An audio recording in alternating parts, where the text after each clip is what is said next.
Hello, dear YouTube viewers, I hope you're doing well. Okays, let's start our video. Did I wake up each morning with the same heavy feeling, knowing I'll spend the next 8 hours inside a cubicle, answering to a boss who barely remembers my name? The paycheck is steady, yes, but it feels like I'm selling my soul a little more each day.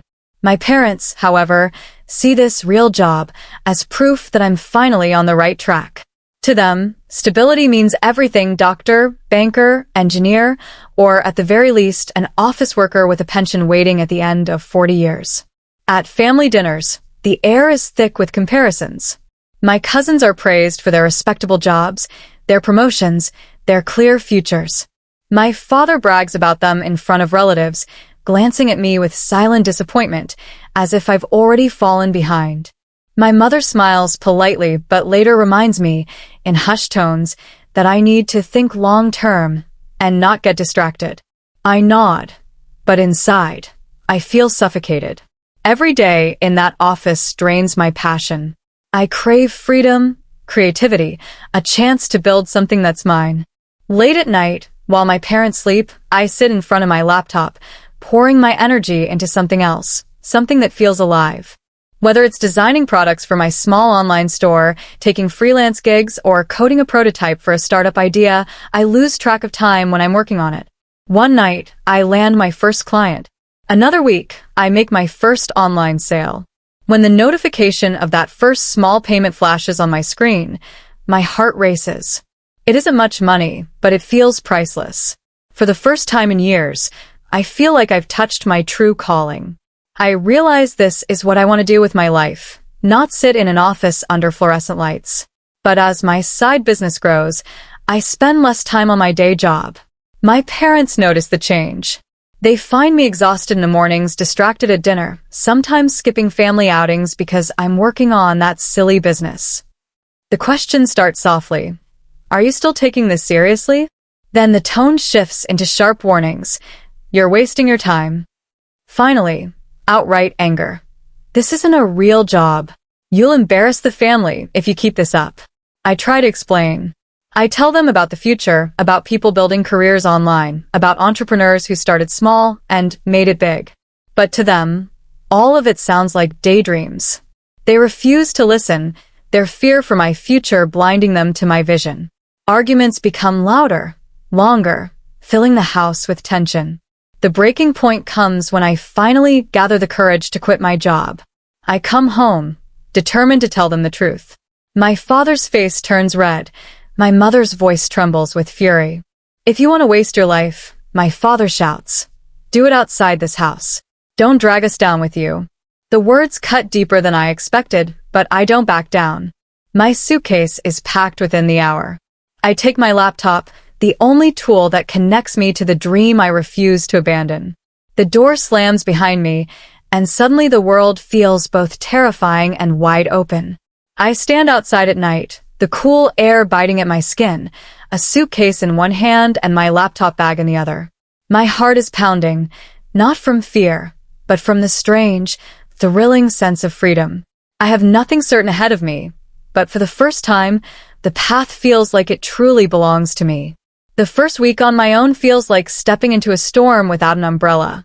I managed to rent a small room at the edge of the city, barely more than 4 walls and a ceiling, with paint peeling off and a window that doesn't quite close. The rent eats half of what little I have saved, leaving me with just enough for instant noodles and cheap coffee. On nights I can't afford dinner, I drink water until the hunger dulls. Sometimes I crash on a friend's couch when I can't handle the loneliness, but even then, I lie awake wondering if I've made the biggest mistake of my life. The struggles pile up quickly. The internet in my room cuts out often, forcing me to hunt for cafes with free Wi-Fi. Every bill feels like a mountain, and I start calculating in my head how many days I can stretch a loaf of bread. Loneliness creeps in during the quiet nights, and the silence feels heavier than my suitcase. Doubt takes root. Maybe my parents were right. Maybe I should have swallowed my pride and stuck with a safe job. But then I look at my laptop, the one thing that holds my dream, and I remind myself why I left. I wanted freedom, and freedom always comes at a price. Building my business proves harder than I imagined. Clients who promise to pay disappear without warning. The products I try to sell sit untouched, gathering dust in online listings. My website crashes on the very day I spend the last of my savings on ads. Emails filled with rejection crowd my inbox. Worse, a scammer tricks me out of money I couldn't afford to lose. Each failure feels like another stone in my backpack, pulling me down. I sit with my head in my hands more nights than I can count, whispering to myself, "Don't give up. Not yet." It's in these moments of despair that something inside me hardens. I remind myself of that suffocating cubicle, of my father's voice telling me I'd embarrass the family. I left to live life on my own terms, and turning back would mean betraying myself. So I push forward. I read everything I can about marketing, customer service, and networking. I watch hours of tutorials, taking notes until my hand aches. I learned to write better pitches, to handle angry clients with calm words, to turn mistakes into lessons instead of defeats. Along the way, I find small pockets of encouragement. A mentor online answers my questions and shares advice from their own journey. A fellow freelancer cheers me on when I land tiny jobs. Slowly, I start building connections, people who understand the struggle my parents never could. And then one day, it happens, a real breakthrough. A client I'd been chasing for weeks finally signs a contract, paying me more than I made in a month at my old job. Another week, one of my products goes viral, orders flooding in faster than I can handle. For the first time, the numbers in my account grow instead of shrink.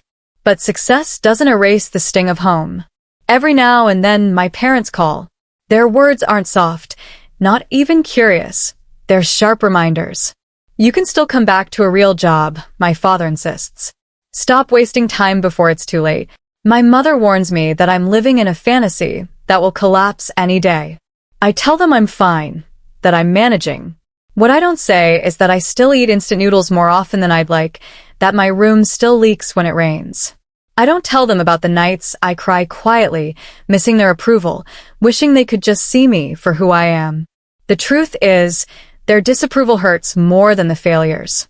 Yet, instead of breaking me, it lights a fire in my chest. I whisper to myself after every call, "I'll prove them wrong. They'll see." That promise becomes the fuel that pushes me forward. Weeks turn into months, and the momentum builds. Clients stop ghosting and start referring others. Sales pick up steadily. My account balance crosses a line I never thought possible. I realize I'm now earning 5, almost 10 times more than I ever did at my real job. One evening, sitting at my rickety desk with my laptop open, I stare at the numbers in disbelief. This is it, the milestone that proves I was right all along. I lean back in my chair, exhausted but smiling, my heart racing with pride. For the first time since leaving home, I don't just feel free. I feel unstoppable. The milestone I hit in my small rented room was only the beginning. That one big client opened doors I hadn't even known were waiting. Within weeks, another contract followed, then another. Suddenly, I wasn't chasing scraps of work. I was fielding offers. Word spread quickly through social media, with people sharing my story and praising the service I had built. One of my products caught the eye of a small news outlet, which ran a short feature about a young entrepreneur making waves after leaving the traditional workforce. Seeing my name in print, attached to something I created, felt surreal. With every new deal, my life shifted a little more. Money that once slipped through my fingers like sand now flowed in steadily. I could pay rent without fear, buy groceries without counting every coin, and even upgrade to a decent apartment with working internet and walls that didn't leak when it rained. The first time I cooked a proper meal in my new kitchen, I sat at the table afterward and laughed out loud, overwhelmed by how far I had come. Independence wasn't just an idea anymore, it was my reality. The recognition began to ripple outward. Friends who had once teased me about being unemployed now asked for advice on starting their own ventures. Relatives who had mocked me for being reckless suddenly congratulated me at family gatherings. Messages poured in from strangers online. "Your story inspires me. I thought about giving up, but then I read about what you did." Each message filled me with gratitude, but also with a quiet sense of validation. I had gone from being dismissed as a fool to being seen as someone brave. Yet the people whose recognition I craved most were the last to acknowledge me. My parents remained silent, keeping their distance even as my business flourished. It wasn't until a neighbor congratulated them on their child's amazing success that the truth forced its way into their home. Suddenly, they were confronted by relatives proudly discussing my achievements, neighbors passing along news articles, even strangers praising the child they had once thrown out. Shock was their first reaction. Our child? The same one who left with nothing but a suitcase. Guilt followed soon after, creeping into their voices when they spoke about me. For the first time, I imagine, they began to question whether their rigid mindset had been wrong all along. One evening, I received a call from my mother. Her voice trembled, not with anger this time, but with hesitation. She asked if I would come home for dinner. My father's voice echoed faintly in the background, less sharp than before. It felt strange. After so many months of distance, they were inviting me back. I went, not knowing what to expect. Walking through the familiar doorway, I felt a rush of old memories. The arguments, the slammed doors, the tears. The dining table was set, but the atmosphere was heavy, filled with unspoken words. My parents sat across from me, looking both proud and unsure. It was my father who finally broke the silence. "We didn't believe in you," he said slowly. "We were scared you'd fail, scared you'd ruin your future. Maybe we thought pushing you would protect you." His voice faltered, a rare crack in the man who had always spoken with authority. My mother reached across the table, her eyes wet. "We should have trusted you. We didn't understand and we're sorry." I swallowed hard, emotions colliding in my chest. I had dreamed of this moment, but it felt different in reality. Less like victory, more like release. "I didn't need permission," I said softly, my voice steady. "I just needed belief. Belief that I could do it my way." Tears slipped down my mother's cheeks, and even my father lowered his head, eyes glistening. The walls of pride that had separated us for so long began to crumble, replaced by something fragile but real: acceptance. We sat there in silence, not all wounds healed, but the first steps taken toward reconciliation. I realized in that moment that my greatest victory wasn't the money in my account or the recognition from the world.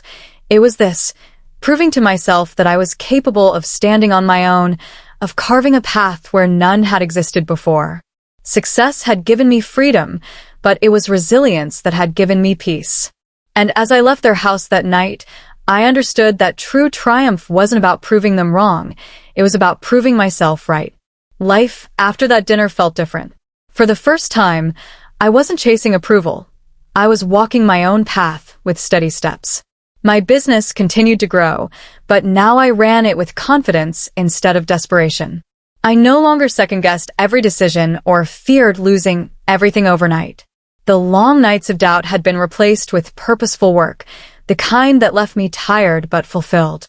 I had proven to myself that independence wasn't just possible, it was sustainable. My parents, once my harshest critics, began to see me through new eyes. At family gatherings, I overheard my father casually telling relatives about the business, as though he had always believed in it. My mother, too, would smile proudly when neighbors asked about me. The irony wasn't lost on me. The same voices that once told me I would embarrass the family now bragged about my success. Still, I didn't resent them anymore. Their doubts had hurt me, yes, but they had also forged me into someone stronger. Forgiveness came naturally, though forgetting was impossible. That pain had shaped my resilience, and in a way, I was grateful for it. Sometimes I sit in my new apartment, sunlight spilling across the desk where my laptop rests, and I remember the night I left home with only a suitcase. The fear, the loneliness, the hunger, all of it feels distant now, yet it's etched into me like scars I wear with pride. I think about the person I was back then, trembling but determined, and I can't help but smile. That version of me had no guarantees, no safety net, just belief in a dream that felt impossible. And yet, that was enough. The lesson is clear to me now. Chasing your dream will always be risky, but regret is heavier than failure. I could have stayed in that cubicle, safe but suffocated, and spent the rest of my life wondering, what if? Instead, I chose to leap, and though the fall was brutal, the landing was worth it. My parents once believed kicking me out would teach me a lesson. And they were right, but not in the way they expected. It taught me that sometimes the hardest push becomes the greatest gift. They kicked me out thinking I'd fail. Instead, it was the push I needed to fly. Thanks for watching. For more videos, please subscribe. Our channel Awesome Visual Story.